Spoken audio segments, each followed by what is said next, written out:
श्री रामचरितमानस। देवता, मनुष्य और मुनियों में ऐसा कोई नहीं है जिसे भगवान की महान बलवती माया मोहित न कर दे। मन में ऐसा विचार कर उस महामाया के स्वामी प्रेरक श्री भगवान का भजन करना चाहिए। हे गिरिजा कुमारी, हे पार्वती, अब भगवान के अवतार का वह दूसरा कारण सुनो।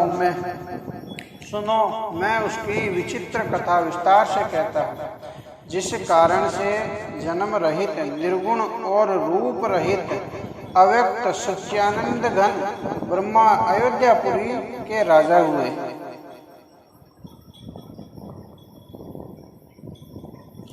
जिन प्रभु श्री रामचंद्र जी को तुमने भाई लक्ष्मण जी के साथ मुनियों का सा वेश धारण किए वन में फिरते देखा था, और हे भवानी, जिनके चरित्र देखकर सती के शरीर में तुम ऐसी बावली हो गई थी कि अब भी तुम्हारे उस बावलेपन की छाया नहीं मिटती। उन्हीं के ब्रह्म रूपी रोग के हरण करने वाले चरित्र सुनो। उस अवतार में भगवान ने जो जो लीलाएं की वह सब मैं अपनी बुद्धि के अनुसार तुम्हें कहूँगा। अब याज्ञवल्क्य जी ने कहा, हे भारद्वाज जी, शंकर जी के वचन सुनकर पार्वती जी सकुचाकर प्रेम सहित मुस्कुराई। फिर वृक्ष केतु शिव जी जिस कारण से भगवान का वह अवतार हुआ था उसका वर्णन करने लगे। हे मुनीश्वर भारद्वाज, मैं वह सब तुमसे कहता हूँ, मन लगाकर सुनो। श्री रामचंद्र जी की कथा कलयुग के पापों को हरने वाली है, कल्याण करने वाली है और बड़ी सुंदर है। स्वाम्भु मनु और उनकी पत्नी शतरूपा, जिनसे मनुष्यों की यह अनुपम सृष्टि हुई, उन दोनों पति पत्नी के धर्म और आचरण बहुत अच्छे थे। आज भी वेद उनकी मर्यादा का गान करते हैं। राजा उत्तानपाद उनके पुत्र थे। उनके पुत्र प्रसिद्ध हरि भक्त ध्रुव जी हुए। उन मनु जी के छोटे लड़के का नाम प्रियव्रत था, जिसकी प्रशंसा वेद और पुराण करते हैं। पुण्य देवहूति उनकी कन्या थी, जो कर्मद मुनि की प्यारी पत्नी हुई, और जिन्होंने आदिदेव दीनों पर दया करने वाले समर्थ एवं कृपालु भगवान कपिल को गर्भ में धारण किया। तत्वों का विचार करने में अत्यंत निपुण जिन कपिल भगवान ने सांख्य शास्त्र का प्रकट रूप में वर्णन किया, उन शांभु मनु जी ने बहुत समय तक राज्य किया और सब प्रकार से भगवान की आज्ञा यानी रूप शास्त्रों की मर्यादा का पालन किया। घर में रहते बुढ़ापा आ गया, परंतु विषयों से वैराग्य नहीं होता। इस बात को सोचकर उनके मन में बड़ा दुख हुआ कि श्री हरि की भक्ति के बिना जन्म यों ही चला गया।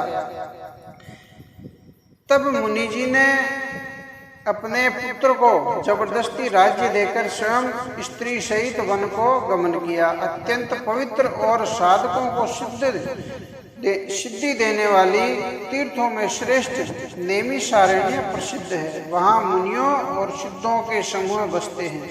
राजा मनु हृदय में हर्षित होकर वहीं चले। वे धीर बुद्धि वाले राजा रानी मार्ग में जाते हुए ऐसे सुशोभित हो रहे थे, मानो ज्ञान और भक्ति ही शरीर धारण किए हुए हो जा रहे हो। चलते चलते वे गोमती के किनारे जा पहुंचे। हर्षित होकर उन्होंने निर्मल जल में स्नान किया। उनको धर्म धुरंधर राजश्री जानकर सिद्ध और ज्ञानी मुनि उनसे मिलने आए। जहाँ जहाँ सुंदर तीर्थ थे, मुनियों ने आदर पूर्वक सभी तीर्थ उनको करा दिए, दिखला दिए। उनका शरीर दुर्लभ हो गया था। वे मुनियों के से वल्कर वस्त्र धारण करते थे और संतों के समाज में नित्य पुराण सुनते थे, कथाएं सुनते थे और द्वादश मंत्र यानी ओम नमो भगवते वासुदेवाय का प्रेम सहित जप करते थे। भगवान वासुदेव के चरण कमलों में उन राजा रानी का मन बहुत ही लग गया। वे साग, फल और कंद का आहार करते थे और सच्चिदानंद ब्रह्मा का स्मरण करते थे। फिर वे श्री हरि के लिए तप करने लगे और मूल फलों को त्याग कर केवल जल के आधार पर रहने लगे। हृदय में निरंतर यही अभिलाषा हुआ करती थी कि हम कैसे उन परम प्रभु को आंखों से देखें जो निर्गुण, अखंड, अनंत और अनादि हैं और परमार्थवादी यानी ब्रह्मज्ञानी तत्ववेता लोग जिनका चिंतन किया करते हैं, जिन्हें वेद नेति नेति भाई यह भी नहीं है यह भी नहीं है कहकर निर्गुण कहते हैं, जो आनंद स्वरूप, उपाधि रहित और अनुपम है एवं जिनके अंश से अनेकों शिव, ब्रह्मा और विष्णु भगवान प्रकट होते हैं। ऐसे महान प्रभु भी सेवक के वश में हैं और भक्तों के लिए दिव्य लीला विग्रह धारण करते हैं। यदि वेदों में यह वचन सत्य कहा है तो हमारी अभिलाषा भी अवश्य पूरी होगी। इस प्रकार जल का आहार करके तप करते 6000 वर्ष बीत गए। फिर 7000 वर्ष वे वायु के आधार पर ही रहे। 10,000 वर्ष तक उन्होंने वायु का आहार भी छोड़ दिया। दोनों एक पैर से खड़े रहे। उनका अपार तप देखकर ब्रह्मा, विष्णु और शिवजी कई बार मुनि के पास आए। उन्होंने इन्हें अनेक प्रकार से ललचाया और कहा कि कुछ वर मांगो, पर ये परम धैर्यवान राजा रानी अपने तप से किसी के डिगे नहीं। यज्ञ उनका शरीर हड्डियों का ढांचा मात्र रह गया था, फिर भी उनके मन में जरा भी पीड़ा नहीं थी। सर्वज्ञ प्रभु ने अनन्य गति यानी आश्रय वाले तपस्वी राजा रानी को निज दास जाना। तब परम गंभीर और कृपा रूपी अमृत से सनी हुई आकाशवाणी हुई कि वर मांगो। मुर्दों को भी जिला देने वाली यह सुंदर वाणी कानों के छेदों से होकर जब हृदय में आई, तब राजा रानी के शरीर ऐसे सुंदर और हष्ट-पुष्ट हो गए मानो अभी घर से आए हैं। कानों में अमृत के समान लगने वाले वचन सुनते ही उनका शरीर पुलकित हो गया और प्रफुल्लित हो गया। तब मुनि दंडवत करके बोले कि प्रेम हृदय में समाता नहीं था। हे प्रभु सुनिए, आप सेवकों के लिए कल्प वृक्ष और कामधेनु हैं। आपकी चरण रज की ब्रह्मा, विष्णु और शिवजी भी वंदना करते हैं। आप सेवा करने में सुलभ हैं तथा सब सुखों के देने वाले हैं। आप शरणागत के रक्षक और जड़ चेतन के स्वामी हैं। हे अनाथों का कल्याण करने वाले, यदि हम लोगों पर आपका स्नेह है तो प्रसन्न होकर यह वर दीजिए कि आप जो स्वरूप शिवजी के मन में बसता है, जो आपका स्वरूप शिवजी के मन में बसता है और जिस की प्राप्ति के लिए मुनि लोग यत्न करते हैं, जो काग भिक्षुंडी के मन रूपी मानसरोवर में विहार करने वाला हंस है, सगुण और निर्गुण कहकर वेद जिनकी प्रशंसा करते हैं, हे शरणागत के दुख मिटाने वाले प्रभु, ऐसी कृपा कीजिए कि हम उसी रूप को नेत्र भर कर देखें। राजा रानी के कोमल विनय युक्त और प्रेम रस में सने पके हुए वचन भगवान को बहुत ही प्रिय लगे। भक्त वसल कृपा निदान संपूर्ण विश्व के निवास स्थान या समस्त विश्व में व्यापक सर्व समृद्ध भगवान प्रकट हो गए। भगवान के नीले कमल, नील मणि और नीले जल युक्त मेघ के समान कोमल प्रकाश में और रस और सरस श्याम वर्ण चिन्ह में शरीर की शोभा देखकर करोड़ों कामदेव भी लज्जा जाते हैं। उनका मुख शरद पूर्णिमा के चंद्रमा के समान छवि की सीमा स्वरूप था। गाल और ठोड़ी बहुत सुंदर थे। गला शंख के समान तिरे रेखा युक्त था, यानी उतार चढ़ाव वाला था। लाल होठ और दांत और नाक अत्यंत सुंदर थे। हंसी चंद्रमा की किरणों को नीचा दिखलाने वाली थी। नेत्रों की छवि नए खिले हुए कमल के समान बड़ी सुंदर थी। मनोहर चितवन जी को बहुत प्यारी लगती थी। टेढ़ी भौहें कामदेव के धनुष की शोभा को हलने वाली थी। ललाट पर प्रकाश में तिलक था, कानों में मकराकृत यानी मछली के आकार के कुंडल और सिर पर मुकुट सुशोभित था। टेढ़े घुंघराले काले बाल ऐसे सघन थे मानो भौरों के झुंड हो। हृदय पर श्रीवत्स सुंदर वनमाला, रत्न जटित हार और मणियों के आभूषण सुशोभित थे। सिंह की सी गर्दन थी, सुंदर जनेऊ था। भुजाओं में जो गहने थे वे भी सुंदर थे। हाथी की सूंड के समान उतार चढ़ाव वाले सुंदर भुजदंड थे यानी हाथ थे। कमर में तरकस और हाथों में बाण धनुष शोभा पा रहे थे। स्वर्ण वर्ण का प्रकाश में पीतांबर बिजली को लग जाने वाला था। पेट पर सुंदर 3 रेखाएं त्रिवली थी। नाभि ऐसी मनोहर थी मानो यमुना जी के भंवरों की छवि को छीने लेती हो, जिनमें मुनियों के मन रूपी भंवरे बसते हैं। भगवान के उन चरण कमलों को तो वर्णन ही नहीं किया जा सकता। भगवान के बाएं भाग में सदा अनुकूल रहने वाली शोभा की राशि, जगत की मूल कारण रूपा आदि शक्ति श्री जानकी जी सुशोभित हैं, जिनके अंश से गुणों की खान अगणित लक्ष्मी, पार्वती और ब्रह्माणी यानी त्रिदेवों की शक्तियां उत्पन्न होती है तथा जिनकी बोहें के इशारे से ही जगत की रचना होती है। वही भगवान की शत्रुपा शक्ति श्री सीता जी श्री रामचंद्र जी की बाईं ओर स्थित है। शोभा के समुद्र श्री हरि के रूप को देखकर मनु शतरूपा नेत्रों के पट पलकें खोले हुए एकटक स्तब्ध रह गए। उस अनुपम रूप को वे आदर सहित देख रहे थे और देखते देखते अगाते ही न थे यानी थकते ही न थे। आनंद के अधिक वश में हो जाने के कारण उन्हें अपने देह की शुद्धि भूल गई। वे हाथों से भगवान के चरण कमल पकड़कर दंडवत की तरह सीधे भूमि पर गिर पड़े। कृपा की राशि प्रभु ने अपने कमर कर कमलों से यानी हाथों से उनके मस्तक को स्पर्श किया और उन्हें तुरंत ही उठा लिया। फिर कृपा निदान भगवान बोले, मुझे अत्यंत प्रसन्न जानकर और बड़ा भारी दानी मानकर जो मन को भाए वही वर मांग लीजिए।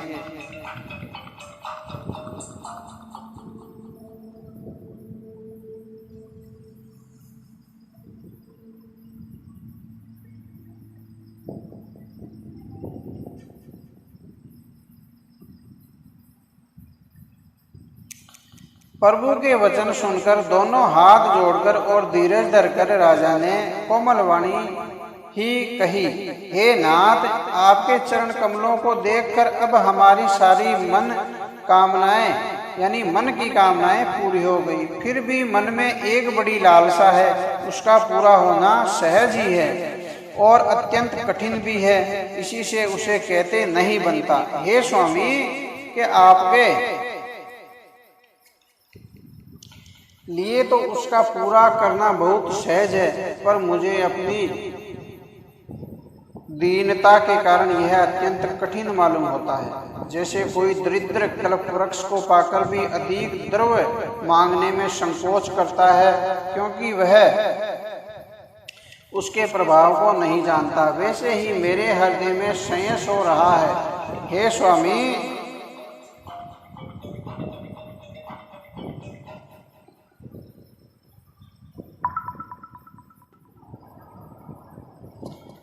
स्वामी, आप अंतर्यामी हैं, इसलिए उसे जानते ही हैं। मेरा वह मनोरथ पूरा कीजिए।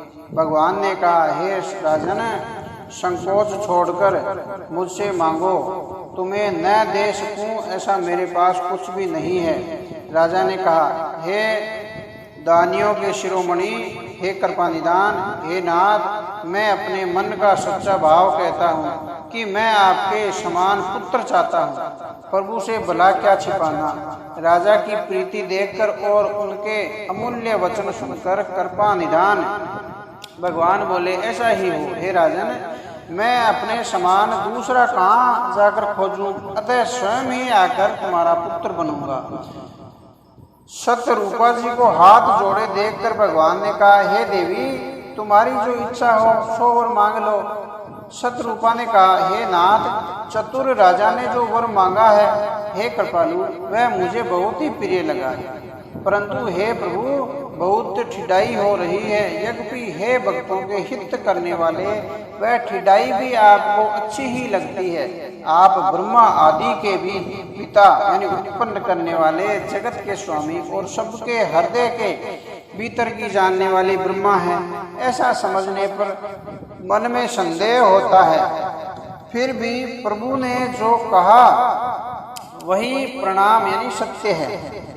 मैं तो यह मांगती हूँ कि हे नाथ, आपके जो निज जन हैं, वे जो अलौकिक अखंड सुख पाते हैं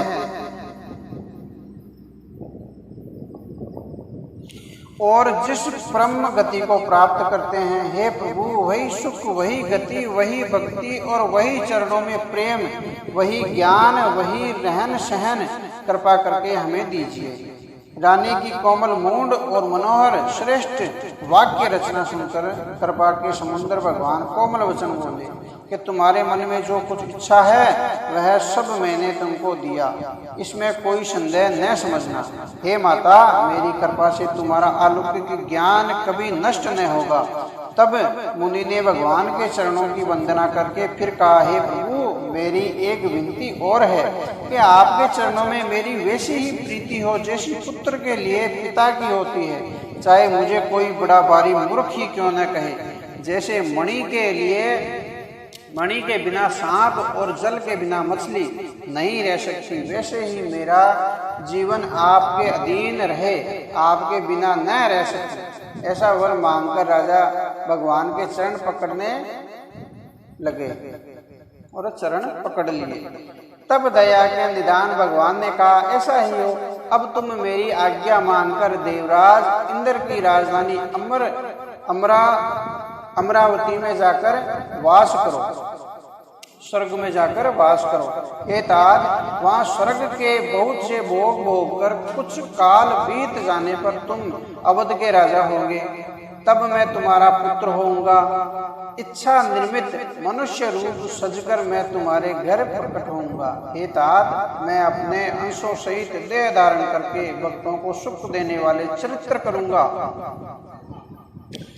जिन चरित्रों को बड़े भाग्यशाली मनुष्य आदर सहित सुनकर ममता और मद त्याग कर भवसागर से तर जाएंगे। आदि शक्ति यह मेरी स्वरूप भूता माया भी जिसने जगत को उत्पन्न किया है अवतार लेगी। इस प्रकार मैं तुम्हारी अभिलाषा पूरी करूंगा। मेरा प्रण सत्य है, सत्य है, सत्य है। कृपा निदान भगवान बार बार ऐसा कहकर अंतर्ध्यान हो गए। वे स्त्री पुरुष राजा रानी भक्तों पर कृपा करने वाले भगवान को हृदय में धारण करके कुछ काल तक उस आश्रम में रहे।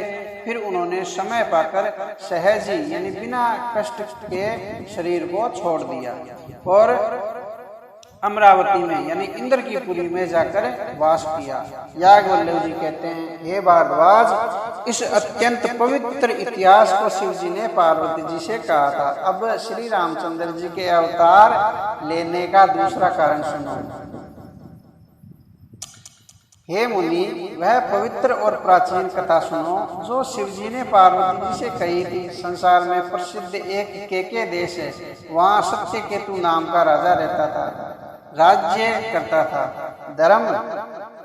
धर्म की दूरी को धारण करने वाला, नीति की खान, तेजस्वी, प्रतापी, सुशील और बलवान था। उसके 2 वीर पुत्र हुए जो सब गुणों के अखंड और बड़े ही रणधीर थे। राज्य का उत्तराधिकारी जो बड़ा लड़का था उसका नाम था प्रताप भानु।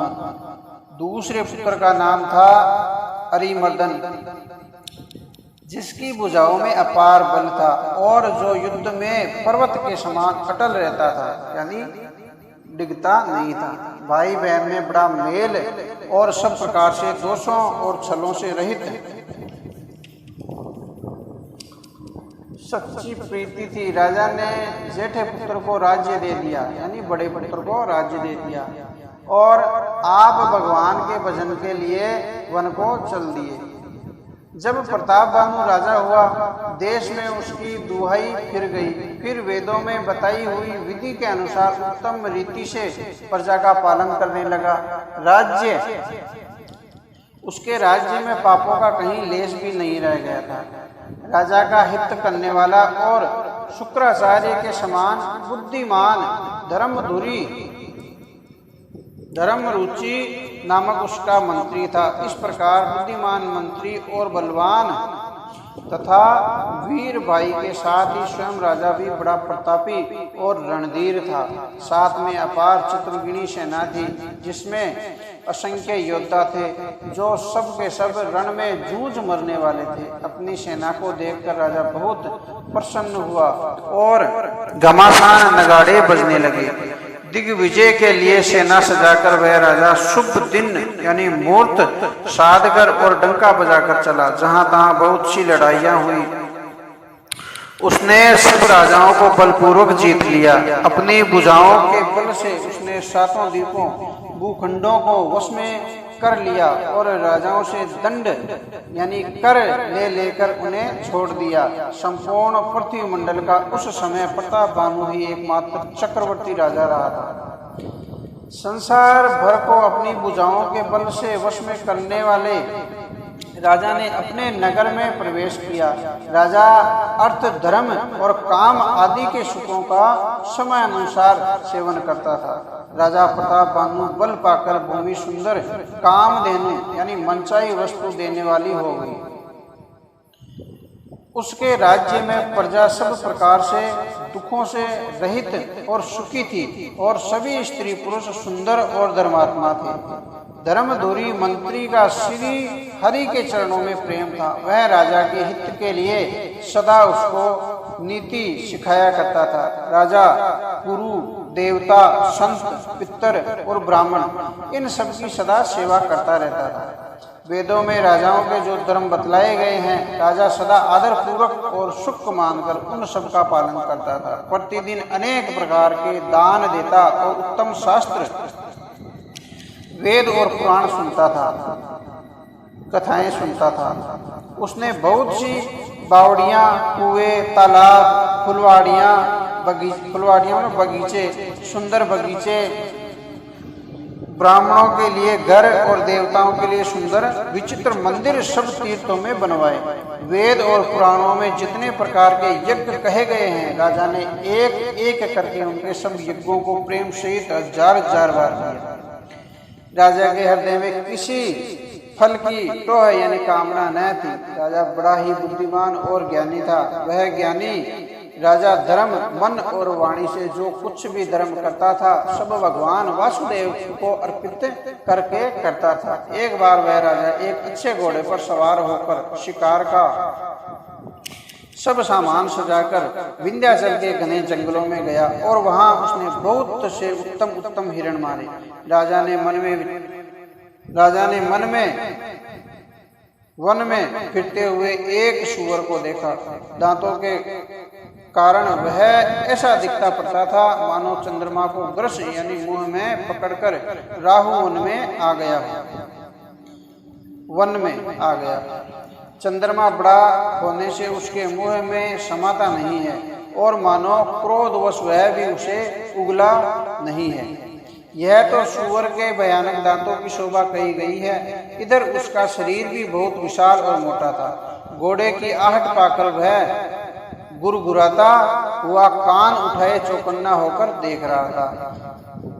नील पर्वत के शिखर के समान विशाल शरीर वाले उस सूअर को देखकर राजा घोड़े को चाबुक लगाकर तेजी से चला और उसने सूअर को ललकारा कि अब तेरा बचाव नहीं हो सकता। अधिक शब्द करते हुए घोड़े को अपनी तरह आता देखकर सूअर पवन वेग से भाग चला। राजा ने तुरंत ही बाण को धनुष पर चढ़ाया और सूअर बाण को देखते ही धरती में दुबक गया। राजा तरह तरह के तीर चलाने लगा, परंतु सूअर छल करके शरीर को बचाता रहा। वह पशु कभी प्रकट होता और कभी छिप जाता था और कभी भाग जाता था और राजा भी क्रोधवश उसके साथ पीछे पीछे चला जाता था। सूअर बहुत दूर ऐसे घने जंगल में चला गया जहाँ हाथी घोड़े का निवागम यानी नहीं था। राजा बिल्कुल अकेला था और वन में क्लेश भी बहुत था। फिर भी राजा ने उस पशु का पीछा नहीं छोड़ा। राजा को बड़ा धैर्यवान देखकर सूअर भागकर पहाड़ की एक गहरी गुफा में जा घुसा। उसमें जाना कठिन देखकर राजा को बहुत पछतावा हुआ और लौटना पड़ा। पर उसे घोर वन में उस वन में राजा रास्ता भूल गया। बहुत परिश्रम करने से थका हुआ और घोड़े समेत भूख प्यास से व्याकुल राजा नदी तालाब खोजता खोजता पानी बिना बेहाल हो गया। वन में फिरते फिरते उसने एक आश्रम देखा। वहाँ कपट से मुनि का वेश बनाए एक राजा रहता था, जिसका देश राजा प्रताप भानु ने छीन लिया था और जो सेना को छोड़कर युद्ध से भाग गया था। प्रताप भानु का समय अच्छे दिन जानकर और न अपना कुसमय बुरे दिन अनुमान कर उसके मन में बड़ी गलानी हुई। इससे वह न तो घर गया और न अभिमानी होने के कारण राजा प्रताप भानु से ही मिला यानी मेल किया। दरिद्र की भांति मन ही मन में क्रोध को मारकर वह राजा तपस्वी के वेश में वन में रहता था। राजा प्रताप भानु उसी के पास गया। उसने तुरंत पहचान लिया कि यह प्रताप भानु है। राजा प्यासा होने के कारण व्याकुलता में उसे पहचान न सका। सुंदर वेश देखकर राजा ने उसे महामुनि समझा और घोड़े से उतरकर उसे प्रणाम किया, परंतु बड़ा चतुर होने के कारण राजा ने उसे अपना नाम नहीं बतलाया। राजा को प्यासा देखकर उसने सरोवर दिखला दिया। हर्षित होकर राजा ने घोड़े सहित उसमें स्नान किया और जलपान किया। सारी थकावट मिट गई, राजा सुखी हो गए। तब तपस्वी उसे अपने आश्रम में ले आया और सूर्यास्त का यानी शाम का समय जानकर उसने राजा को बैठाने के लिए कहा, आसन दिया। फिर वह तपस्वी कोमल वाणी से बोला कि तुम कौन हो? सुंदर युवक होकर जीवन की परवाह न करके वन में अकेले क्यों फिर रहे हो? तुम्हारे चक्रवर्ती राजा के ऐसे लक्षण देखकर मुझे बड़ी दया आती है। राजा ने कहा, हे मुनीश्वर सुनिए, प्रताप भानु मेरा नाम है।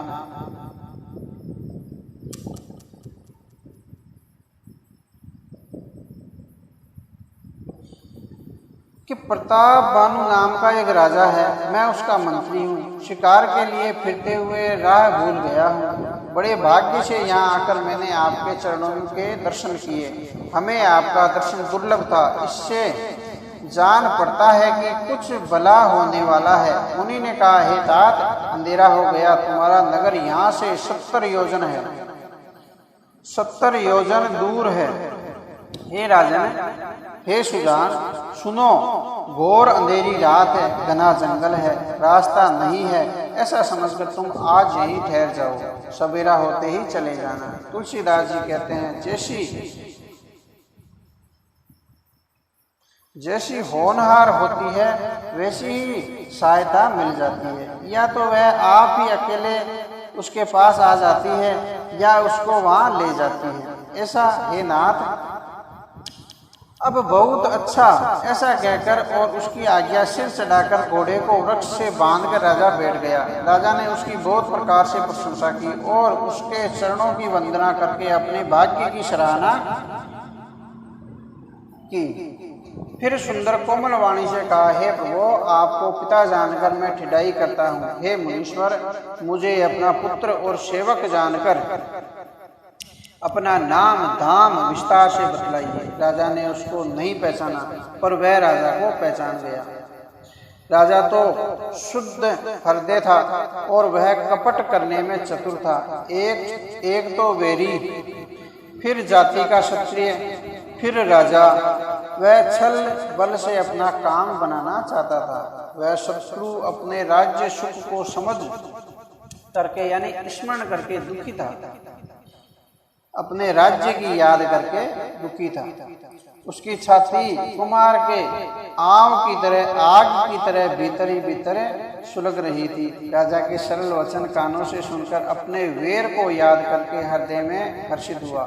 वह कपट से डुबोकर बड़ी युक्ति के साथ कोमलवाणी बोला कि अब हमारा नाम भिखारी है, क्योंकि हम निर्धन और अनिकेत यानी घर द्वारहीन हैं। यानी हमारा न तो घर है और न द्वार है। राजा ने कहा, जो आपके सदृश विज्ञान के निदान और सर्वथा अभिमान रहित होते हैं, वे अपने स्वरूप को सदा छिपाते रहते हैं, क्योंकि कुवेश बनाकर रहने में ही सब तरह का कल्याण है। प्रकट संत वेश में मान होने की संभावना है और मान से पतन की। इसी से तो संत और वेद पुकार कर कहते हैं कि परम अंकिणजन यानी अर्थात अहंकार, ममता और मान रहित ही भगवान को प्रिय होते हैं।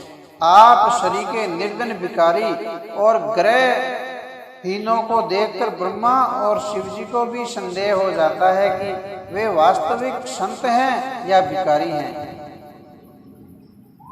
आप जो हो सो हो, अर्थात जो कोई भी हो, मैं आपके चरणों में नमस्कार करता हूँ। हे स्वामी, अब मुझ पर कृपा कीजिए। अपने ऊपर राजा की स्वाभाविक प्रीति और अपने विषय में उसका अधिक विश्वास देखकर सब प्रकार से राजा को अपने वश में करके अधिक स्नेह दिखाता हुआ वह कपट तपस्वी बोला, हे राजन सुनो, मैं तुमसे सत्य कहता हूँ, मुझे यहाँ रहते बहुत समय बीत गया है। अब तक न तो कोई मुझसे मिला और न मैं अपने को किसी पर प्रकट करता हूँ, क्योंकि लोक में प्रतिष्ठा अग्नि के समान है जो तपस्वी वन को भस्म कर डालती है। तुलसीदास जी कहते हैं, सुंदर वेश देखकर मूढ़ नहीं, यानी मूढ़ तो मूढ़ ही है, चतुर मनुष्य भी धोखा खा जाते हैं। सुंदर मोर को देखो, उसका वचन तो अमृत के समान है और आहार यानी उसका भोजन सांप का है, सांप को खाता है। कपट तपस्वी ने कहा,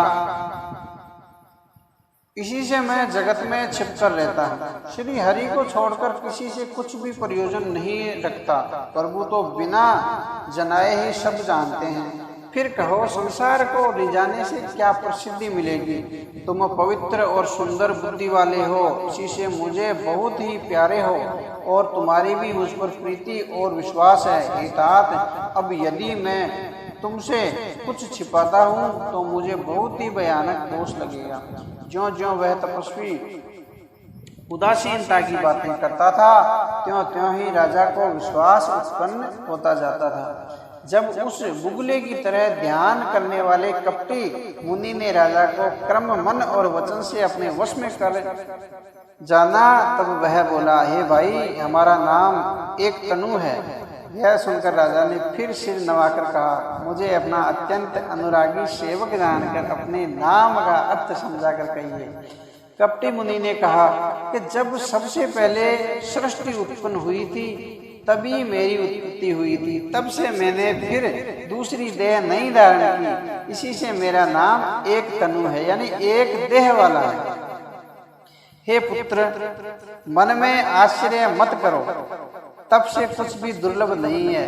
तप के बल से ब्रह्मा जगत को रचते हैं, तपी के बल से विष्णु संहार का पालन करने वाले, संसार का पालन करने वाले हैं। तपी के बल से रुद्र संहार करते हैं। संसार में कोई ऐसी वस्तु नहीं है जो तप से न मिल सके। यह सुंदर राजा को बड़ा अनुराग हुआ। तब वह तपस्वी पुरानी कथाएं कहने लगा। कर्म, धर्म और अनेकों प्रकार के इतिहास कहकर वह वैराग्य और ज्ञान का निरूपण करने लगा।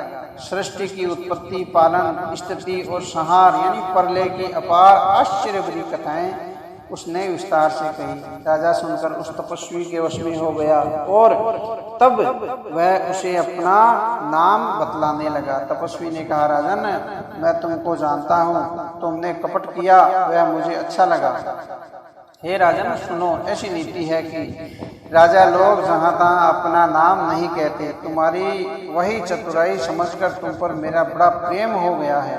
तुम्हारा नाम प्रताप भानु है। महाराज सत्य केतु तुम्हारे पिता हैं। हे राजन, गुरु की कृपा से मैं सब जानता हूँ, पर अपनी हानि समझकर कहता नहीं। हे तात, तुम्हारा स्वाभाविक ही सीधापन यानी सरलता, प्रेम, विश्वास और नीति में निपुणता देखकर मेरे मन में तुम्हारे ऊपर बड़ी ममता उत्पन्न हो गई है। इसलिए मैं तुम्हारे पूछने पर अपनी कथा कहता हूँ। अब मैं प्रसन्न हूँ, इसमें संदेह न करना। हे राजन, जो मन को भावे वही मांग लो। सुंदर यानी प्रिय वचन सुनकर राजा हर्षित हो गए और मुनि के पैर पकड़कर उनसे बहुत प्रकार से विनती की। हे दया सागर मुनि, आपके दर्शन से ही चारों पदार्थ अर्थ, धर्म, काम और मोक्ष मेरी मुट्ठी में आ गए हैं। तो भी स्वामी को प्रसन्न देखकर मैं यह दुर्लभ वर मांगता हूँ, और क्यों न मांगू।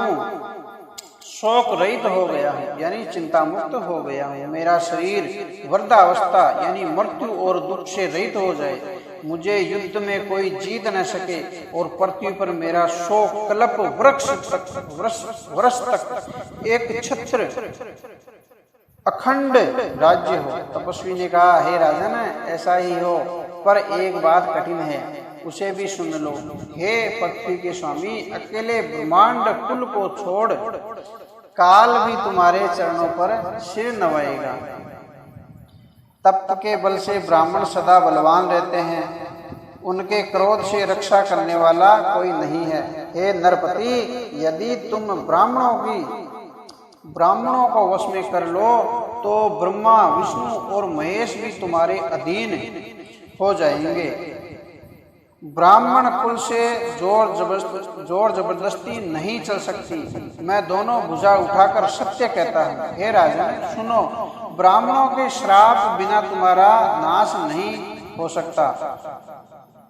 राजा उसके वचन सुनकर बड़ा प्रसन्न हुआ और कहने लगा, हे स्वामी, मेरा नाश अब नहीं होगा। हे कृपा निधान प्रभु, आपकी कृपा से मेरा सब समय कल्याण होगा। एवं वस्तु ऐसा ही हो कहकर वह कुटिल कपटी मुनि फिर बोला, किंतु तुम मेरे मिलने पर तथा अपने राह भूल जाने की बात किसी को नहीं कहना।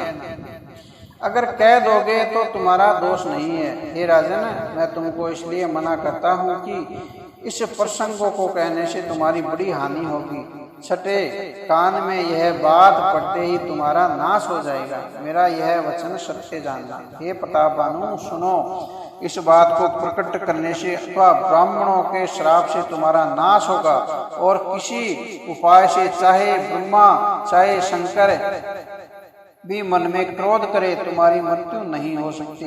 राजा ने मुनि के चरण पकड़कर कहा, ये स्वामी, सत्य ही है। ब्राह्मण और गुरु के क्रोध से ही कहिए कौन बचा सकता है, कौन रक्षा कर सकता है। यदि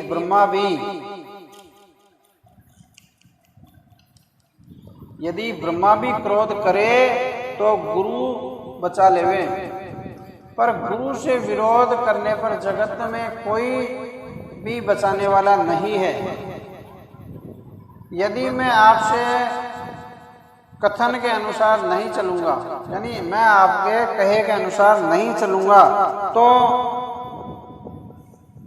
भले ही मेरा नाश हो जाए, मुझे उसकी चिंता नहीं है। मेरा मन तो हे प्रभु केवल एक ही डर से डर रहा है कि ब्राह्मणों का श्राप बड़ा भयानक होता है। वे ब्राह्मण किस प्रकार से वश में हो सकते हैं, कृपा करके वह भी बतलाइए। हे दीन दयालु, आपको छोड़कर और किसी को मैं अपना हितु नहीं जानता। तपस्वी ने कहा कि हे राजन, सुनो, संसार में उपाय तो बहुत हैं, पर वे कष्ट साध्य हैं, बड़ी कठिनता से बनने में आते हैं, और इस पर भी सिद्ध हो या न हो उसकी सफलता निश्चित नहीं है। हाँ, एक उपाय बहुत सहज है, परंतु उसमें भी एक कठिनता है। हे राजन, वह युक्ति तो मेरे हाथ है, पर मेरा जाना तुम्हारे नगर में हो नहीं सकता। जब से पैदा हुआ हूँ तब से आज तक मैं किसी के घर अथवा गांव में नहीं गया हूँ, परंतु यदि नहीं जाता हूँ तो तुम्हारा काम बिगड़ता है, और आज यह बड़ा असमंजस आ पड़ा है। यह सुनकर राजा कोमल वाणी से बोला कि हे नाथ, वेदों में ऐसी नीति कही गई है कि बड़े लोग छोटों पर स्नेह करते ही हैं। पर्वत अपने सिरों पर सदा तृण यानी घास को धारण किए रहते हैं, अगाध समुद्र अपने मस्तक पर फैनों को यानी जाग को धारण करे रखता है और धरती अपने सिर पर सदा धूल को रेत को धारण किए हुए रखती है। ऐसा कहकर राजा ने मुनि के चरण पकड़ लिए और कहा, हे स्वामी कृपा कीजिए, आप संत हैं, दीन दयालु हैं, अतः हे प्रभु मेरे लिए इतना कष्ट अवश्य सही है।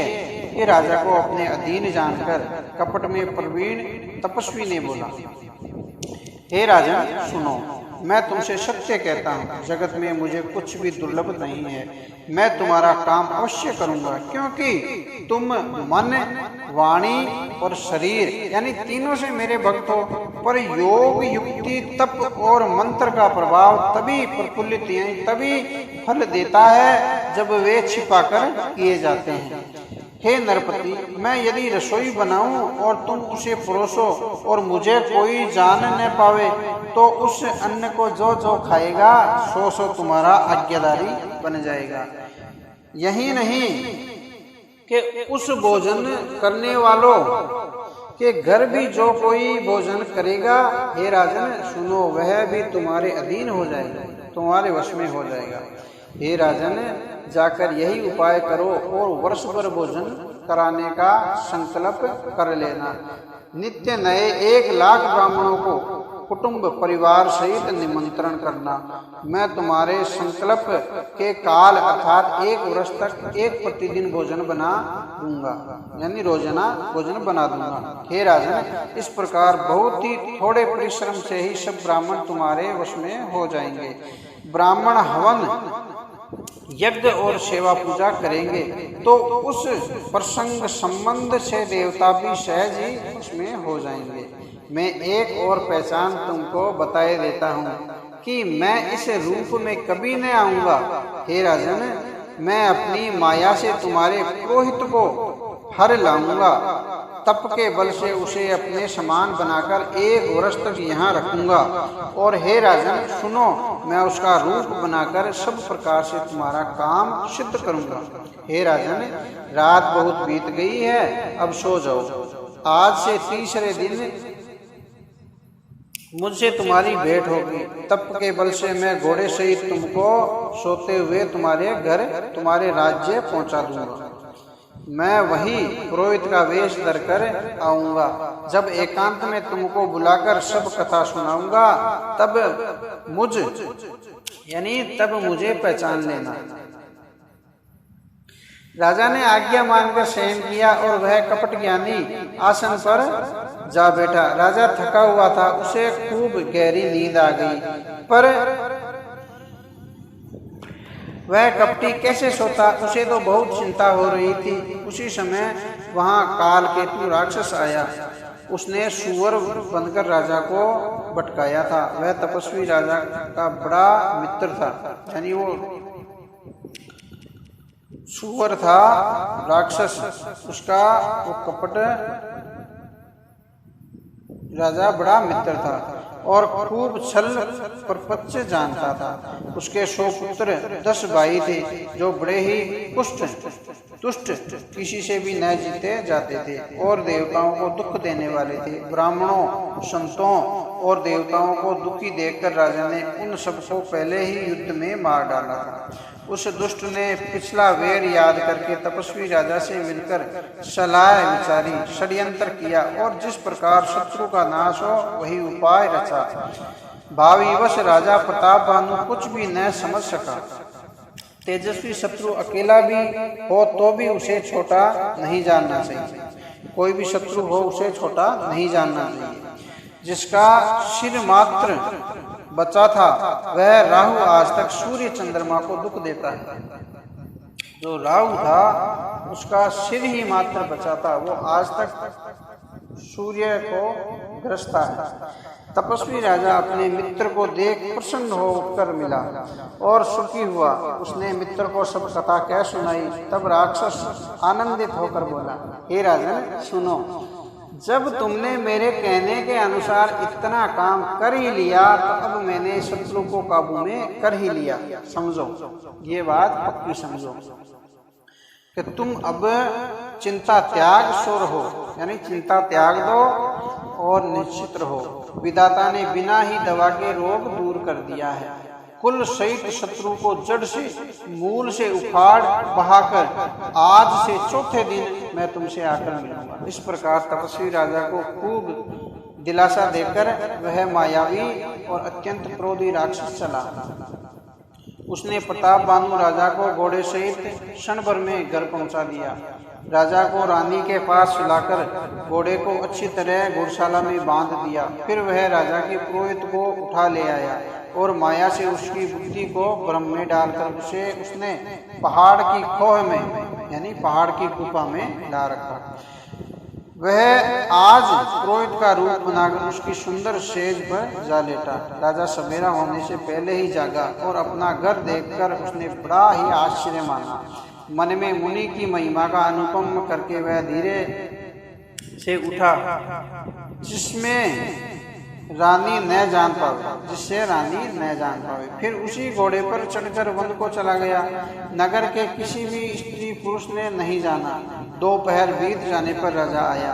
घर घर उत्सव होने लगे और बदवा बजने लगा। जब राजा ने पुरोहित को देखा तब वह अपने उसी कार्य का स्मरण करके उसे आश्चर्य से देखने लगा। राजा को 3 दिन युग के समान बीते। उसकी बुद्धि कपटी मनुष्य के चरणों में मुनि के चरणों में लगी हुई थी। निश्चित समय जानकर पुरोहित यानी जो राक्षस पुरोहित बना हुआ था आया और राजा के साथ की हुई गुप्त सलाह के अनुसार उसने अपने सब विचार उसे समझाकर कह दिए। संकेत के अनुसार गुरु को उस रूप में पहचान कर राजा प्रसन्न हुआ। ब्रह्मवश उसे चेत न रहा कि यह तामस मुनि है या काल केतु राक्षस है। उसने तुरंत 1 लाख उत्तम ब्राह्मणों को कुटुंब सहित परिवार सहित निमंत्रण दे दिया।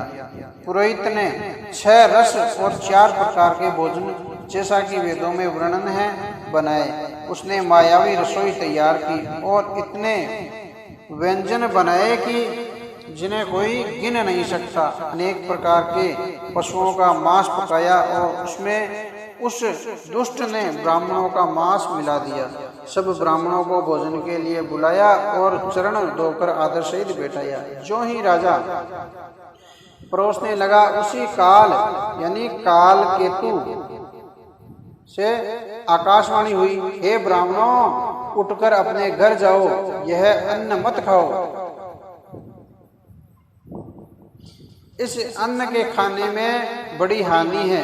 रसोई में ब्राह्मणों का मांस बना है। आकाशवाणी का विश्वास मानकर सब ब्राह्मण उठ खड़े हुए। राजा व्याकुल हो गया, परंतु उसकी बुद्धि मोह में भूली हुई थी। होनहार वश उसके मुंह से एक बात भी न निकली। तब ब्राह्मण क्रोध सहित बोल उठे। उन्होंने कुछ भी विचार नहीं किया। अरे मूर्ख राजा, तू जाकर परिवार सहित राक्षस हो जा। रे नीच क्षत्रिय, तूने तो परिवार सहित ब्राह्मणों को बुलाकर उन्हें नष्ट करना चाहा था। ईश्वर ने हमारे धर्म की रक्षा की है, अब तू परिवार सहित नष्ट होगा। 1 वर्ष के भीतर तेरा नाश हो जाएगा। तेरे कुल में कोई पानी देने वाला तक न रहेगा। श्राप सुनकर राजा भय के मारे अत्यंत व्याकुल हो गया। फिर सुंदर आकाशवाणी हुई, हे ब्राह्मणों, तुमने विचार कर श्राप नहीं दिया। राजा ने कुछ भी अपराध नहीं किया। आकाशवाणी सुनकर सब ब्राह्मण चकित हो गए। तब राजा वहां गया जहां भोजन बना था। देखा तो वहां न भोजन था और न रसोईया ब्राह्मण ही था।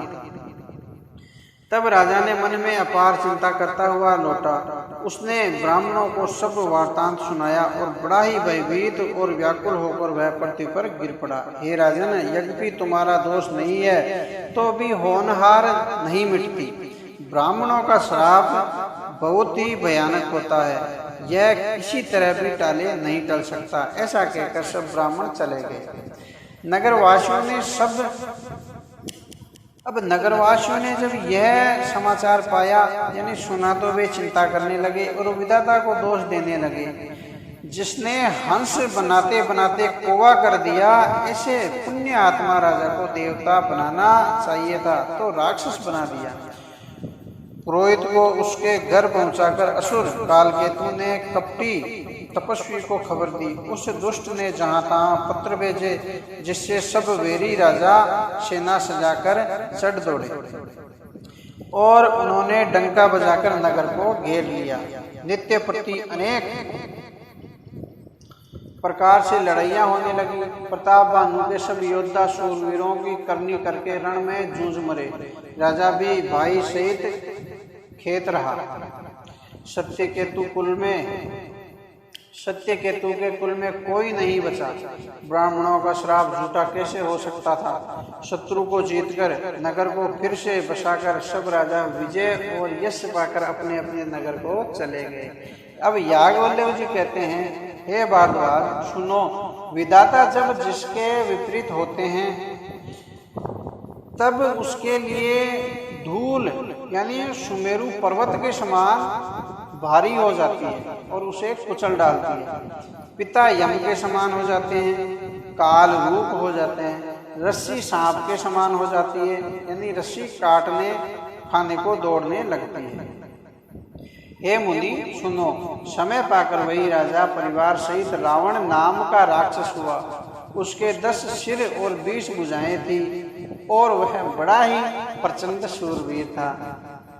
अरिमर्दन नामक जो राजा का छोटा भाई था, वह बल का धाम कुंभकर्ण हुआ। उसका जो मंत्री था, जिसका नाम धर्मरुचि था, वह रावण का सौतेला छोटा भाई हुआ। उसका विभीषण नाम था। विभीषण जी रावण के सौतेले भाई थे, जिसे सारा जगत जानता है।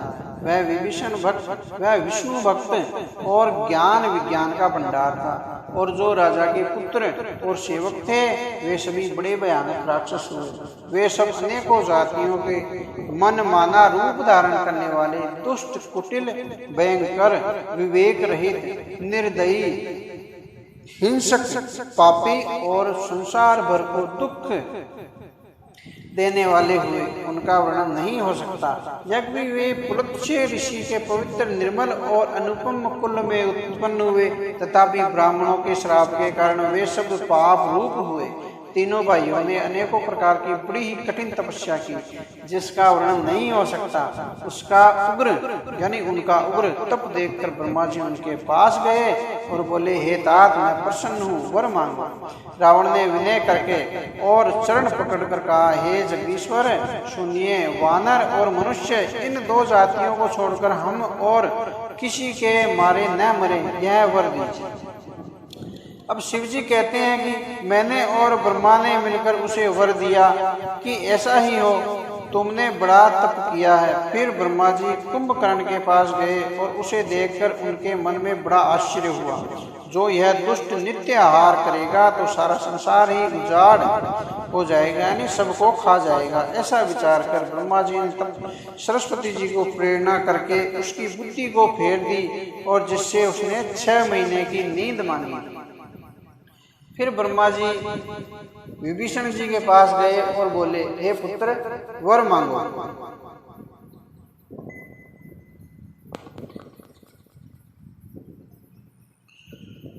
उनको वर देकर ब्रह्मा जी ने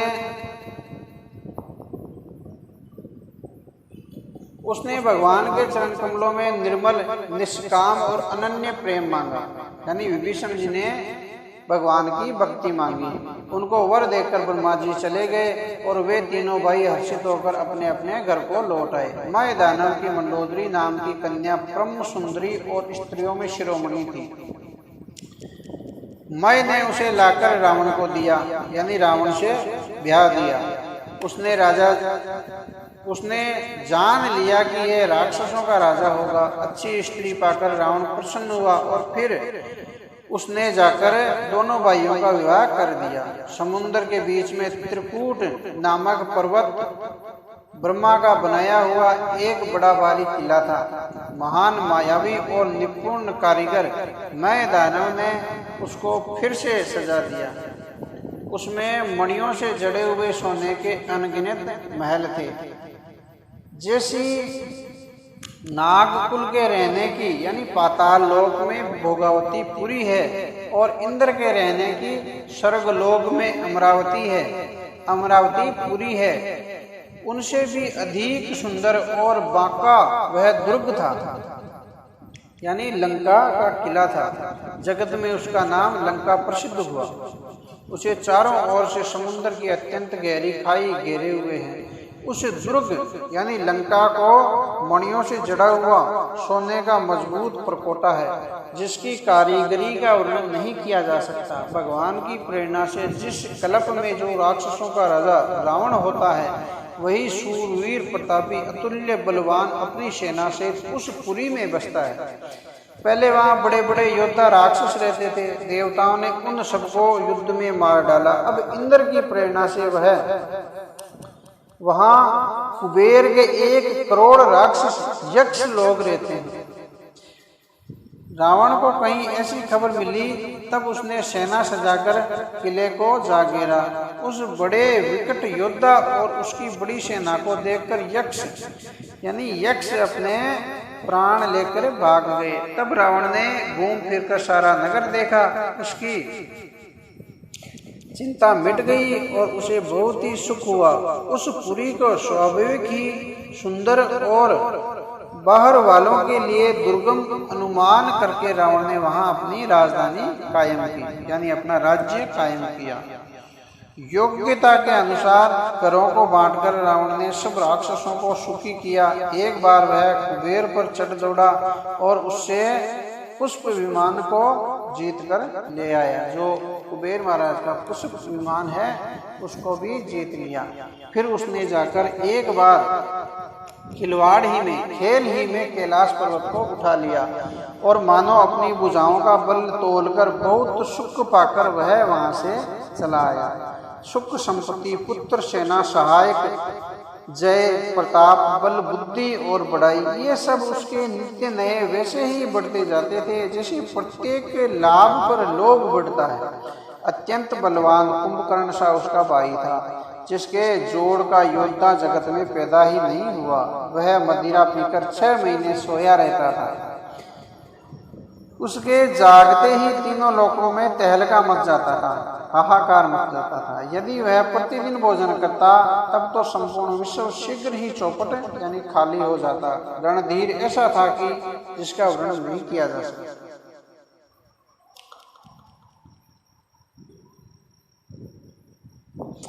मेघनाद रावण का बड़ा लड़का था, जिसका जगत के योद्धाओं में पहला नंबर था। रण में कोई भी उसका सामना नहीं कर सकता था। स्वर्ग में तो उसके भय से नित्य भगदड़ मची रहती थी। इसके अतिरिक्त दुर्मुख, अकपन, ब्रजदंत, धूमकेतु और अतिकाय आदि ऐसे अनेक योद्धा थे जो अकेले ही सारे जगत को जीत सकते थे। सभी राक्षस मनमाना रूप बना सकते थे और आसुरी माया जानते थे। उनके दया धर्म सौपन में भी नहीं थी। एक बार राक्षसों में बैठे हुए रावण ने अपने अगणित परिवार को देखा। पुत्र, पौत्र, कुटुंबी, सेवक ढेर के ढेर थे। सारी राक्षसों की जातियों को तो गिन ही कौन सकता था। अपनी सेना को देखकर स्वभाव से ही अभिमानी रावण क्रोध और गर्व में सनी हुई वाणी बोला, हे समस्त राक्षसों के दलों, सुनो, देवतागण हमारे शत्रु हैं। वे सामने आकर युद्ध नहीं करते, बलवान शत्रु को देखकर भाग जाते हैं। उनका मरण एक ही उपाय से हो सकता है। मैं समझा कर कहता हूँ, अब उसे सुनो। उनके बल को बढ़ाने के लिए ब्राह्मण भोजन, यज्ञ, हवन और श्राद्ध, इन सब में जाकर तुम बाधा डालो। दुख से और भूख से दुर्लभ और बलहीन होकर देवता सहज ही में आ मिलेंगे, तब उनको मैं मार डालूंगा अथवा भली भांति अपने अधीन करके सर्वथा प्राधीन करके छोड़ दूंगा। फिर उनसे मेघनाद को बुलाया और शिखा पढ़ाकर उसके बल और देवताओं के प्रति वीर भाव को उत्तेजना दी।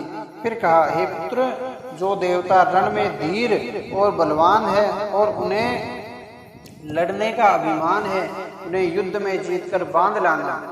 बेटे ने उठकर पिता की आज्ञा को शिरोधार्य किया। इसी तरह अपने सबको उसने सबको आज्ञा दी और आप भी हाथ में गदा लेकर चल दिया। रावण के चलने से पृथ्वी डगमगाने लगी और उसकी गर्जना से देव रमणियों के गर्भ गिरने लगे। रावण को क्रोधित सहित आते हुए सुनकर देवताओं ने सुमेरु पर्वत की गुफा में भागकर सुमेरु की गुफाओं का आश्रय लिया। दिक्पालों के सारे सुंदर लोकों को रावण ने सुना पाया। वह बार बार भारी सिंह गर्जना करके देवताओं को ललकार ललकार कर गालियां देता था। रण के मध्य में मतवाला होकर वह अपनी जोड़ी का योद्धा खोजता हुआ जगत में दौड़ता फिरता था, परंतु उसे ऐसा योद्धा कहीं नहीं मिला। सूर्य, चंद्रमा, वायु, वरुण, कुबेर, अग्नि, काल और यम आदि सब अधिकारी, किन्नर, सिद्ध, मनुष्य, देवता और नाग सभी के पीछे वह हठपूर्वक पड़ गया। किसी को भी उसने शांतिपूर्वक नहीं बैठने दिया। ब्रह्मा जी की सृष्टि में जहाँ तक शरीरधारी स्त्री पुरुष थे, सभी शरीरधारी स्त्री पुरुष थे रावण के अधीन हो गए। डर के मारे सभी उनकी आज्ञा का पालन करते थे और नित्य आकर नम्रता पूर्वक उसके चरणों में सिर नवाते थे। उसने भुजाओं के बल से सारे विश्व को वश में कर लिया, किसी को भी स्वतंत्र नहीं रहने दिया। इस प्रकार मंडली के राजाओं का शिरोमणि सार्वभौम सम्राट रावण अपने इच्छा अनुसार राज्य करने लगा। देवता, यक्ष, गंधर्व, मनुष्य, किन्नर और नागों की कन्याओं तथा बहुत सी सुंदर सुंदरियां और उत्तम स्त्रियों को उसने अपनी भुजाओं के बल से जीतकर ब्याह लिया। मेघनाद ने उसने जो कुछ कहा उसे उसने यानी मेघनाद ने मानो पहले से ही कर रखा था, अर्थात रावण के कहने भर की देर थी। उसने आज्ञा पालकों में तनिक भी देर न की, यानी मेघनाद ने जो आज्ञा रावण ने जो आज्ञा दी मेघनाद को वो करने चला। सब राक्षसों के समूह देखने में बड़े भयानक, पापी और देवताओं को दुख देने वाले थे। वे असुरों के समय उपद्रव करते थे और माया से अनेकों प्रकार के रूप धरते थे।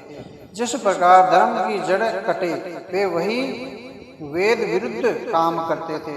जिस जिस स्थान में वे गौर और यानी गाय को और ब्राह्मणों को पाते, उसी नगर, गांव में और पूर्व में आग लगा देते थे। जिनके डर से कहीं भी शुभ आचरण यानी ब्राह्मण भोजन, यज्ञ, श्राद्ध आदि नहीं होते थे। देवता, ब्राह्मण और गुरु को कोई भी मानता न था। न हरि भक्ति थी और न यज्ञ, तप और ज्ञान था। वेद और पुराण तो सौपन में भी सुनने को नहीं मिलते थे। जप, योग, वैराग्य, तप तथा यज्ञ में देवताओं के भाग पाने की बात तो रावण कहीं कानों से भी सुन पाता तो उसी समय स्वयं उठ दौड़ता, कुछ भी रहने नहीं पाता। वह सबको पकड़कर विध्वंस कर डालता था। संसार में ऐसा भ्रष्ट आचरण फैल गया कि धर्म तो कानों में सुनने को भी नहीं आता था। जो कोई वेद और पुराण कहता उसको भी बहुत तरह से त्रास देता और देश से निकाल देता था। राक्षस लोग जो घोर अत्याचार करते थे उसका वर्णन नहीं किया जा सकता। हिंसा पर ही जिनकी प्रीति है उनके पापों का क्या ठिकाना, क्या वर्णन करना। पराये धन और पराई स्त्री पर मन ललचाने वाले दुष्ट चोर और जुआरी बहुत बढ़ गए हैं। लोग माता पिता और देवताओं को नहीं मानते हैं और साधुओं की सेवा करना तो दूर रहा, उल्टे उनसे सेवा करवाते थे। श्री शिव जी कहते हैं कि हे भवानी, जिनके ऐसे आचरण हैं उन सब प्राणियों को राक्षस ही समझना चाहिए। इस प्रकार धर्म के प्रति लोगों की अतिशय गलानी, अरुचि, अन्यथा देखकर पृथ्वी अत्यंत भयभीत एवं व्याकुल हो गई। वह सोचने लगी कि पर्वतों, नदियों और समुद्रों का बोझ मुझे इतना भारी नहीं जान पड़ता जितना भारी मुझे एक पर द्रोही यानी दूसरों का अनिष्ट बुरा करने वाला लगता है। पृथ्वी सारे धर्मों को विपरीत देख रही है, पर रावण से भयभीत हुई वह कुछ बोल नहीं रही। अंत में हृदय में सोच विचार कर गाय का रूप धारण कर पृथ्वी वहां गई जहां सब देवता और मुनि छिपे थे।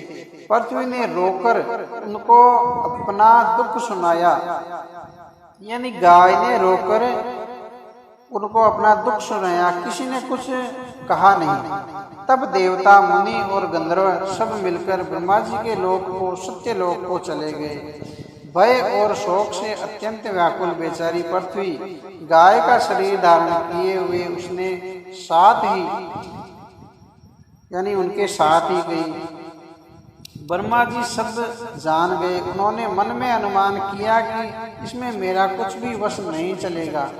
तब उन्होंने पृथ्वी से कहा, जिसकी तू दासी है वही अविनाशी हमारा और तुम्हारा यानी दोनों का देवताओं का सहायक है।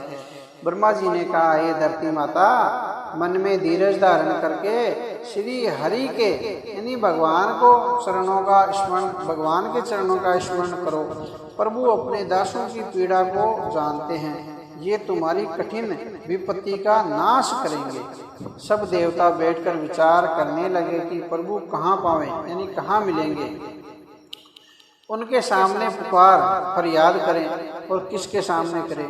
कोई वैकुंठपुरी जाने को कहता था और कोई कहता था कि कहीं प्रभु क्षीर सागर समुद्र में निवास करते हैं। जिसके हृदय में जैसी भक्ति और प्रीति होती है प्रभु वहाँ उसके लिए सदा उसी रीति से प्रकट होते हैं। हे पार्वती, उस समाज में मैं भी था यानी शिव जी भी थे। अवसर पाकर मैंने एक बात कही, मैं तो यह जानता हूँ कि भगवान सब जगह समान रूप से व्यापक हैं। प्रेम से वे प्रकट हो जाते हैं। देश काल दिशा विदिशा बताओ ऐसी जगह कहाँ है जहाँ प्रभु न हो। वे चराचर में यानी सभी जगह व्याप्त हैं और विरक्त हैं। उनकी कहीं आसक्ति नहीं है। वे प्रेम से प्रकट होते हैं जैसे अग्नि अव्यक्त रूप से सर्वत्र व्याप्त है यानी अग्नि सब जगह है, परंतु जहाँ उसके लिए अरणि मंथन यानी आग जलाने का साधन है वहाँ वह प्रकट होती है। इसी प्रकार सर्वत्र व्याप्त भगवान भी प्रेम से प्रकट होते हैं। भगवान सब जगह है और प्रेम से पुकारने पर प्रकट होते हैं। मेरी बात सबको प्रिय लगी यानी शिव जी की बात सबको प्रिय लगी। ब्रह्मा जी ने साधु साधु कहकर बड़ाई की। मेरी बात सुनकर ब्रह्मा जी के मन में बड़ा हर्ष हुआ। उनका तन पुलकित यानी प्रसन्न हो गया और नेत्रों में प्रेम के आंसू बहने लगे। तब वे धीर बुद्धि ब्रह्मा जी सावधान होकर हाथ जोड़कर स्तुति करने लगे। हे देवताओं के स्वामी, सेवकों को सुख देने वाले, शरणागत की रक्षा करने वाले भगवान, आपकी जय हो, जय हो। हे गो ब्राह्मणों का हित करने वाले, असुरों का विनाश करने वाले, समुद्र की कन्या श्री लक्ष्मी जी के प्रिय स्वामी, आपकी जय हो। हे देवताओं के और पृथ्वी का पालन करने वाले, आपकी लीला अद्भुत है, उसका वेद कोई नहीं जानता। ऐसे जो स्वभाव से ही कृपालु और दीन दयालु हैं वे ही हम पर कृपा करें। वे ही अविनाशी, सबके हृदय में निवास करने वाले, अंतर्यामी, सर्वव्यापक, परम आनंद स्वरूप, अजय, इंद्रियों से परे, पवित्र चरित्र, माया से रहित, मुकुंद यानी मोक्षदाता, आपकी जय हो, जय हो, जय हो। इस लोक और परलोक के सब भोगों से विरक्त तथा मोह से सर्वत्र छूटे हुए ज्ञानी मुनि वृंत भी अत्यंत अनुरागी प्रेमी बनकर जिनका रात दिन ध्यान करते हैं और जिनके गुणों के समूह का गान करते हैं, वे उन सच्चिदानंद की जय हो, जय हो। जिन्होंने बिना ही किसी दूसरे संगी अथवा सहायक के अकेले ही या स्वयं अपने को त्रिगुण रूप ब्रह्मा विष्णु शिव रूप बनाकर अथवा बिना किसी उपादान कारण के अर्थात स्वयं ही सृष्टि का अभिनंदन मित्तोपादन कारण बनकर, यानी 3 प्रकार की सृष्टि उत्पन्न की, वे पापों का नाश करने वाले हमारी भगवान हमारी शुद्धि ले। हम न भक्ति जानते हैं न पूजा जानते हैं, जो संसार के जन्म मृत्यु के भय का नाश करने वाले, मुनियों के मन को आनंद देने वाले और विपत्तियों के समूह को नष्ट करने वाले हैं। हम सब देवताओं के समूह मन वचन और कर्म से चतुराई करने की बान छोड़कर उन भगवान की शरण आए हैं। सरस्वती, वेद, शेष जी और संपूर्ण ऋषि कोई भी जिनको नहीं जानते, जिन्हें दीन प्रिय हैं, ऐसा वेद पुकार करते हैं, वे ही भगवान हम पर दया करें। हे संसार रूपी समुद्र के मथने के लिए मंदराचल रूप सब प्रकार से सुंदर गुणों के धाम और सुखों की राशि नाथ, आपके चरण कमलों में मुनि, सिद्ध और सारे देवता भय से अत्यंत व्याकुल होकर नमस्कार करते हैं। देवता और पृथ्वी को भयभीत जानकर उनके स्नेह युक्त वचन सुनकर शोक और संदेह को हरने वाली गंभीर आकाशवाणी हुई कि हे मुनि, सिद्ध और देवताओं के स्वामियों, डरो मत। तुम्हारे लिए मैं मनुष्य का रूप धारण करूंगा और उदार यानी पवित्र सूर्य वंश में अंशों सहित मनुष्य का अवतार लूंगा। कश्यप और अदिति ने बड़ा भारी तप किया था, मैं पहले ही उनको वर दे चुका हूँ। वे ही दशरथ और कौशल्या के रूप में मनुष्यों के राजा होकर अयोध्यापुरी में प्रकट हुए हैं। उन्हीं के घर जाकर मैं रघुकुल में श्रेष्ठ 4 भुजाओं के रूप में अवतार लूंगा। नारद के सब वचन में सत्य करूंगा, जो नारद ने श्राप दिया था वो मैं सत्य करूंगा और अपनी पराशक्ति के सहित अवतार लूंगा। मैं पृथ्वी का सब भार हर लूंगा। हे देवव्रत, तुम निर्भय हो जाओ। आकाश में ब्रह्म यानी भगवान की वाणी को कानों से सुनकर देवता तुरंत लौट गए, उनका हृदय शीतल हो गया। तब ब्रह्मा जी ने पृथ्वी को समझाया, वह भी निर्भय हुई और उसके जी में भरोसा यानी ढाढ़स आ गया। देवताओं को यही सिखाकर कि वानरों का शरीर धर धर के तुम लोग पृथ्वी पर जाकर भगवान के चरणों की सेवा करो। और ब्रह्मा जी अपने लोक को चले गए। सब देवता अपने अपने लोक को चले गए। पृथ्वी सहित सबके मन को शांति मिली। ब्रह्मा जी ने जो कुछ आज्ञा दी उससे देवता बहुत प्रसन्न हुए और उन्होंने वैसा करने में देर न की। पृथ्वी पर उन्होंने वानर देह धारण की। उनमें अपार बल और प्रताप था। सभी शूरवीर थे। पर्वत, वृक्ष और नख ही उनके वस्त्र थे और शस्त्र थे। वे धीर बुद्धि वाले वानर रूप देवता भगवान के आने की राह देखने लगे। वे वानर पर्वतों और जंगलों में जहाँ तहाँ अपनी अपनी सुंदर सेना बनाकर भरपूर छा गए। यह सब सुंदर चरित्र मैंने कहा। अब वह चरित्र सुनो जिसे बीच ही में छोड़ दिया था। श्री राम। अब काल के प्रसंग में आगे कथा क्या